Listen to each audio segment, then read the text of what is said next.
यूरोपीय देशों के भारत आगमन के साथ ही हम लोगों ने इससे पिछले वाले वीडियो में देखा था कि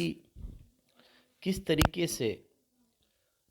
अंग्रेज़ों की द्वारा स्थापित ईस्ट इंडिया कंपनी, जो एक व्यापारिक कंपनी थी, उसने भारत में अपना भौगोलिक प्रसार किया। भौगोलिक प्रसार के साथ उनका मुख्य उद्देश्य जो था वह धीरे धीरे आर्थिक क्षेत्रों पर अपना नियंत्रण करना था। और आर्थिक क्षेत्रों का मुख्य तात्पर्य था कि भारत से कम दाम में वस्तुओं को खरीदना और उन्हें यूरोपीय देशों में समुद्र के रास्ते ले जा करके ज़्यादा धन प्राप्त करना। व्यापारिक कंपनियों का मूल उद्देश्य यही था। अगर हम औपनिवेशिक काल के समय के भारत की स्थितियों का वर्णन करते हैं तो जब तक ईस्ट इंडिया कंपनी को भारत में व्यापारिक सुविधाएं प्राप्त नहीं हुई, राजनीतिक अधिकार प्राप्त नहीं हुए, तब तक वे व्यापारी बन करके रहे। जो वर्णन हम लोगों ने प्रथम चरण अंग्रेजों का भारत में आगमन और प्रथम चरण में हम लोगों ने देखा था कि ये व्यापारी बन करके रहे और इनका मुख्य उद्देश्य था पश्चिमी समुद्र तटों से लेकर के दक्षिण और दक्षिण से पूर्वी समुद्री तटों तक अपना नियंत्रण स्थापित करना। और नियंत्रण स्थापित करने के लिए ईस्ट इंडिया कंपनी ने अपनी सैनिक शक्ति का उपयोग किया और इसी के साथ समकक्ष यूरोपीय देशों के साथ संघर्ष करते हुए स्वयं को भारत में सैनिक और आर्थिक दृष्टिकोण से शक्तिशाली बनाया, क्योंकि वे ये मानते थे कि समुद्री क्षेत्रों पर नियंत्रण से वे भारत पर अपने नियंत्रण को लंबे समय तक रख सकते हैं। प्रारंभिक 150 वर्ष, लगभग 150 वर्ष जो रहे, 1608 से लेकर के 1757 तक, उस समय में ईस्ट इंडिया कंपनी का उद्देश्य शांतिपूर्वक व्यापारिक सुविधाओं को प्राप्त करते हुए व्यापारिक हितों के लिए समुद्री तटों पर या तटीय क्षेत्रों पर अपना नियंत्रण करना मुख्य उद्देश्य था। पर जब धीरे धीरे ईस्ट इंडिया कंपनी की बस्तियां, व्यापारिक कोठियां, व्यापारिक केंद्र किलों और सैनिक छावनियों में तब्दील होने लगे और उनका क्षेत्र पश्चिमी गुजरात के बंदरगाहों से लेकर के दक्षिणी समुद्री बंदरगाहों से लेकर के जब वे पूर्व की ओर तक पहुँचे, मुख्य रूप से पश्चिमी बंगाल के प्रमुख व्यापारिक बंदरगाहों तक जब उनका व्यापारिक नियंत्रण स्थापित हुआ, उनका व्यापार बढ़ा और उसी के साथ वे इन तटीय क्षेत्रों के शासकों पर अपना आर्थिक और सैनिक नियंत्रण स्थापित कर सके। उस क्रम में वे दक्षिण में शक्तिशाली बन चुके थे और उनका क्षेत्रीय शक्तियों के साथ और अन्य यूरोपीय देशों के साथ भी संघर्ष हुआ। पर यहाँ ये बताना आवश्यक है कि यह अंग्रेजों का प्रथम चरण था, जो उनकी उपनिवेशवादी विचारधाराओं का मूल उद्देश्य भी था। परंतु अगर हम बात करते हैं कि जो द्वितीय चरण रहा, जिसे कहा जाता है कि भारत में व्यापार और उपनिवेश के लिए आने वाली ईस्ट इंडिया कंपनी अब धीरे धीरे भारत की बदलती राजनीतिक परिस्थितियां जो थी उसका फायदा उठाने लगी थी। अर्थात कमजोर राजनीतिक स्थितियों की वजह से अंग्रेजों की या ईस्ट इंडिया कंपनी के मार्फत अंग्रेजों की राजनीतिक महत्वाकांक्षाएं भारत को लेकर के बढ़ रही थी। और उसी का प्रभाव ये रहा कि 1707 में औरंगजेब की मृत्यु के बाद जो 50 वर्षों तक 1707 में औरंगजेब की मृत्यु के बाद 50 वर्षों तक जो भारत में राजनीतिक अव्यवस्था उत्पन्न हुई, जिसका प्रभाव उत्तर से दक्षिण तक था, उस राजनीतिक अव्यवस्था में अंग्रेजों ने अपने राजनीतिक प्रभुत्व, या यूं कहा जा सकता है ईस्ट इंडिया कंपनी के मार्फत या के द्वारा अंग्रेजों ने भारत में अपने राजनीतिक प्रभुत्व को स्थापित करना प्रारंभ किया। और उसकी शुरुआत पश्चिमी बंगाल राज्य से प्राप्त हुई। हम जानते भी हैं ब्रिटिशकालीन ईस्ट इंडिया कंपनी के द्वारा स्थापित पहली राजधानी सुतनिति नगर के पास में स्थित नया नगर कलकत्ता थी। अंग्रेजों का उद्देश्य था कि राजनीतिक प्रभुत्व को स्थापित करने के लिए भारतीय राज्यों पर अपना साम्राज्य विस्तार करने के लिए राजनीतिक महत्वाकांक्षाओं को पूर्ण करने के लिए भारत में एक राज्य पर उनका स्वतंत्र नियंत्रण होना आवश्यक था और उसकी शुरुआत हुई प्लासी व बक्सर के युद्ध के बाद। 1757 के बाद जब प्लासी के युद्ध में ईस्ट इंडिया कंपनी के रॉबर्ट क्लाइव ने पहली बार पश्चिम बंगाल के नवाब को पराजित किया और अपने राजनीतिक प्रभुत्व को स्थापित किया और यहीं से भारत में साम्राज्य विस्तार प्रारंभ हुआ। ईस्ट इंडिया कंपनी को अंग्रेजों का समर्थन प्राप्त था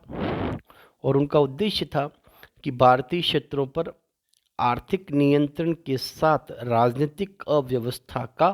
फायदा उठाते हुए साम्राज्य विस्तार किया जाए। अब इसी के साथ एक जो मूल उद्देश्य था कि आर्थिक हितों को ध्यान में रखा जाए, तो भारत में व्यापार के करने के अधिकार को प्राप्त होने के बाद अन्य किसी यूरोपीय देशों के साथ संघर्ष की स्थिति न होते हुए ईस्ट इंडिया कंपनी ने भारत के महत्व को व्यापारिक बाजार और कच्चे माल को प्राप्त करने से संबंधित रखा और साम्राज्य विस्तार या राजनीतिक प्रभुत्व को प्राप्त करने के साथ ही ईस्ट इंडिया कंपनी का मुख्य उद्देश्य था अपने आर्थिक हितों को प्राथमिकता देना। और इसी का प्रभाव यह रहा कि 1757 से 1857 के मध्य द्वितीय चरण 100 वर्षों में ईस्ट इंडिया कंपनी ने भारतीय कृषि को किस तरीके से प्रभावित किया, अर्थात ईस्ट इंडिया कंपनी की आर्थिक नीतियों ने भारतीय कृषि को किस तरीके से प्रभावित किया। ईस्ट इंडिया कंपनी के अधीन आने वाले भारत के जो राज्य थे, क्षेत्र थे, वे अलग अलग स्थितियों में थे। राजस्व प्राप्त करना, कृषि उत्पादनों को बढ़ाना, उद्योगों के लिए कच्चा माल प्राप्त करना, इसके लिए आवश्यकता थी किसानों पर नियंत्रण रखा जाए, भूमि पर नियंत्रण रखा जाए और उद्योगों की स्थापना की जाए। किसानों पर नियंत्रण रखने के लिए या किसानों से व्यापारिक फसलों या कृषि का वाणिज्यीकरण करने के लिए यह आवश्यक था कि व्यावसायिक फसलों के उत्पादन के लिए भारतीय किसानों को प्रेरित किया जाए, जिससे कि इंग्लैंड या अन्य यूरोपीय देशों में उद्योगों में जिन व्यावसायिक फसलों की आवश्यकता है उनको प्राप्त किया जा सके। किसानों से उत्पादन पर लगान की मात्रा या भूमि कर को बढ़ाया जाए, जिससे कि ईस्ट इंडिया कंपनी की आय में वृद्धि हो, और किसानों की भूमि पर नियंत्रण रखा जाए ताकि वे किसान जो हैं वे अंग्रेजी नीतियों के अधीन रहें, किसानों से उद्योगों को कच्चा माल प्राप्त होता रहे, मजदूर जो हैं वे अंग्रेजों की नीतियों के अधीन रहें ताकि वे संघर्ष न कर सके। अब भूमि जो थी,